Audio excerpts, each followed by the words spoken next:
తెలంగాణ రాష్ట్రం ఏర్పడ్డ తర్వాత 10 సంవత్సరాలు అధికారంలో ఉంది బీఆర్ఎస్ పార్టీ. ఆ నేత అప్పటి సీఎం కేసీఆర్ నీటి వాటాలపై మాట్లాడకపోవడం, తెలంగాణకు సంబంధించిన నీటి వాటాలపై ఇప్పుడు మాట్లాడడం, కాంగ్రెస్ పార్టీని తిట్టడంపై కాంగ్రెస్ పార్టీ నేతలు రాష్ట్ర కోఆపరేటివ్ యూనియన్ చైర్మన్ మానలమోహన్ రెడ్డి ఉన్నారు. ఏదైతే నీటి వాటాలపై నిన్న కేసీఆర్ మాట్లాడిన మాటలపై మీరేమంటారు? నీటి మాటలపై కేసీఆర్ ఎప్పట్లాగానే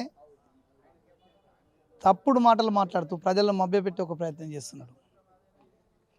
పాలమూరు లిఫ్ట్ విషయంలో కానీ మిగతా నీటి సంబంధించిన నీటి వాటాల విషయంలో, కృష్ణా జలాల నీటి వాటా విషయంలో క్లియర్గా కేంద్ర ప్రభుత్వంతో నిన్నటికి నిన్న బీజేపీ నాయకులు చెప్పినటువంటి విషయం,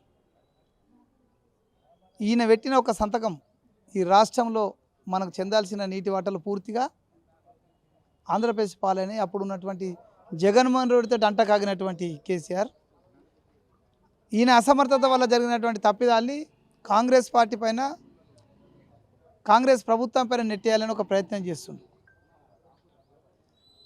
ఇంకో పక్క ఆ స్థాయిలో ఉన్న 10 సంవత్సరాలు ముఖ్యమంత్రి చేసినటువంటి వ్యక్తి ఇక ఊకుండా ఏం తోలిస్తావు, నువ్వు చేసిన తప్పుదాలకు నీ తోలు ఊడగొట్టే రోజులు దగ్గరనే ఉన్నాయి.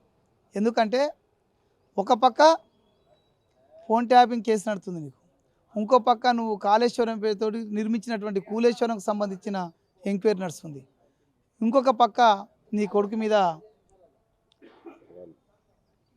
దాని మీద ఒక నడుస్తుంటే మీరు కేవలం ప్రజలను పక్కదో పెట్టే ప్రయత్నంలో భాగంగానే కేసీఆర్ తప్పుడు మాటలు మాట్లాడుతున్నాడు. ఖబర్దార్ కేసీఆర్, నువ్వు నిజాయితీ ఉంటే మా నాయకుడు నీకు ఒక సవాలుగా ఒక రిక్వెస్ట్ చేసిండు. ఏమని?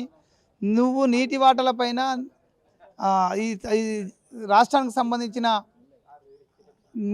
నీటి పంపకాల విషయంలో చర్చించడానికి నేను రెడీ ఉన్నాను, నువ్వు ఏ రోజు వస్తుంటే అదే రోజు అసెంబ్లీ పెట్టడానికి సిద్ధంగా ఉన్నా అని చెప్పిండు. సిగ్గు శరం ఉంటే నీ అల్లుడు హరీష్ రావు కానీ కేటీఆర్ కానీ వాళ్ళిద్దరు కూడా విజ్ఞప్తి చేస్తున్నా, మీ నాన్నని తోలుకొని రండి. నీకేం తెలియదు మీ నాన్న ఎన్ని అక్రమ మార్గాలలో సంతకాలు పెట్టి ఈ రాష్ట్రానికి అన్యాయం చేసిండో మీకు కూడా తెలిసి ఉండకపోవచ్చు. మీ నాన్నని పిలుచుకొస్తే మా నాయకుడు రేవంత్ రెడ్డి ఖచ్చితంగా నిరూపిస్తానికి సిద్ధంగా ఉన్నాడు. అసెంబ్లీకి రానోడు బయటకు వచ్చి ఒక మాట మాట్లాడిపోయి ఫామ్ హౌస్లో వండుకునేటువంటి వ్యక్తి ఈరోజు రాష్ట్ర ముఖ్యమంత్రి పైన నువ్వు ఆరోపణలు చేస్తే ఊరుకునేది లేదు. ఇదే విధంగా కొనసాగితే ఎవరి తోలు ఎవరు తీస్తారో గుర్తుంచుకో. రేవంత్ రెడ్డి గారు నువ్వు అనుకున్నంత అమాయకుడు కాదు, నీ తోలు తీసేంతవరకు ఇడిచిపెట్టాడు. కారణం ఏంటంటే రేవంత్ రెడ్డి గారు ఒకటే విషయంలో ఈ రాష్ట్రానికి ఒనగూరే ఏ ప్రయోజనాన్ని కూడా పక్క రాష్ట్రానికి పోనీయకుండా పోరాడుతున్నటువంటి సింగిల్ వ్యక్తి. కాంగ్రెస్ ప్రభుత్వం పోరాటం చేస్తుంది. నీ మూర్ఖత్వం వల్ల, నీ అలసత్వం వల్ల, కేసీఆర్ యొక్క తలతిక్క నిర్ణయాల వల్ల మాత్రమే ఈ రాష్ట్రానికి నీటి వాటాలో అన్యాయం జరిగిందనే విషయాన్ని ఇటు మేము కాదు, సాక్షాత్ కేంద్ర ప్రభుత్వంలో ఉన్నటువంటి బీజేపీ పార్టీ కూడా చెప్తుంది. నీ మూర్ఖత్వం వల్లనే ఇది రాష్ట్రానికి నీటి వాటా తగ్గిందనే విషయాన్ని. దానికి సమాధానం చెప్పకుండా ఒకరోజు మాట్లాడి మళ్ళీ పోయి ఫామ్ హౌస్లో ఉన్నావు. ఈ అందరూ చెప్పిన వాటికి నువ్వు ఎందుకు సమాధానం చెప్తలేవని సందర్భంగా నేను ప్రశ్నిస్తున్నాను. ప్రధానంగా అయితే తెలంగాణ రాష్ట్రం ఏర్పడిన తర్వాత అంతా కూడా సస్యశ్యామలైంది. తెలంగాణ రాష్ట్రంలో అత్యధికంగా వరి పండించేందుకు నీరు తీసుకొచ్చిన ఘనత కేసీఆర్ అని చెప్పి బీఆర్ఎస్ పార్టీ చెప్తుంది. అసలు మీరేమో బీఆర్ఎస్ పార్టీ తప్పిదం వల్లనే ఈరోజు కాంగ్రెస్ పార్టీ పైన తిడుతున్నారని చెప్తున్నారు. ఇప్పుడు ఎగ్జాంపుల్ నేను చాలా దూరం వెళ్ళదలుచుకోలేను. నిజామాబాద్ జిల్లాలో కేసీఆర్ నిర్మించినటువంటి ప్రాజెక్టు ద్వారా ఈ జిల్లాలో 1 ఎకరం పండిందో నేను చెప్పమని అడుగుతున్నా. మరి ఇవాళ ఈ జిల్లాలో ఉన్నటువంటి రైతాంగం ఈ రాష్ట్రంలో అగ్రగామిగా పంట పండించి ఈరోజు వరిధాన్యాన్ని పండించినటువంటి జిల్లాగా ఈ నిజామాబాద్ జిల్లా ఉంది. మరి ఈ నిజామాబాద్ జిల్లా 10 సంవత్సరాల కాలంలో గతంలో కాంగ్రెస్ పార్టీ ప్రారంభించినటువంటి పనులు తప్ప ఏ ఒక్క పని అన్నా గజం దూరం అన్నా జరిగిందా అనేది కేసీఆర్, కేటీఆర్, హరీష్ రావు ముగ్గురు ఆలోచించి చెప్పమంటున్నా. ఎక్కడ మీరు ఇచ్చిన నేను దూరం ఎక్కువ మాట్లాడదలుచుకో. ఇదే నిజామాబాద్ జిల్లా అయ్యాల గతంలో 2-3 స్థానంలో ఉన్నటువంటి వరిధాన్యం పండించలో 2-3 ధాన్యంలో ఉన్నటువంటి ఈ నిజామాబాద్ జిల్లా మొదటి స్థానానికి వచ్చింది. ఈ మొదటి స్థానానికి వచ్చిన సందర్భంలో ఈ జిల్లాలో ఏ ఒక్క ప్రాజెక్ట్ అన్నా టీఆర్ఎస్ ప్రభుత్వం నిర్మించిందని నేను వాళ్ళకు నేరుగా క్వశ్చన్ వేస్తున్నా, దీనికి సమాధానం చెప్పంటున్నా.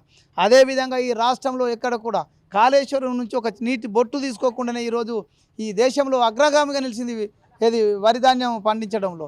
మరి ఇంకెక్కడ మీరు చేసిన పని ఉందో ఒకసారి చెప్పని అడుగుతున్నాను. మొత్తానికి చూడొచ్చు ఏదైతే కేసీఆర్ ఆ రోజున్న ఆంధ్రప్రదేశ్ ప్రభుత్వంతో అంటగాగడం వల్లనే ఈరోజు కృష్ణా జలాల వాటా పైన తెలంగాణ రాష్ట్రానికి రావాల్సిన నీటి వాటాలు రాకపోవడంపై మరోవైపు కేసీఆర్ కాంగ్రెస్ ప్రభుత్వాన్ని తప్పుపట్టడంపై ఏదైతే కాంగ్రెస్ నేతలు రాష్ట్ర cooperative union chairman మానల Mohan Reddy మండిపడుతున్న పరిస్థితి నెలకొంది. ఇది ఇక్కడ పరిస్థితి. అజంతో గంగారెడ్డి, RTV, నిజామాబాద్. చరిత్ర సృష్టించినోడు ఇప్పుడు ఆ చరిత్రని తిరగరాయబోతున్నాడు. అబద్ధాల గోడల్ని బద్దలు కొట్టి నిజాలను రాగా మీ ముందుంచబోతున్నాడు. నిజమైన వార్తల కోసం వెంటనే డౌన్లోడ్ చేసుకోండి రా యాప్ని.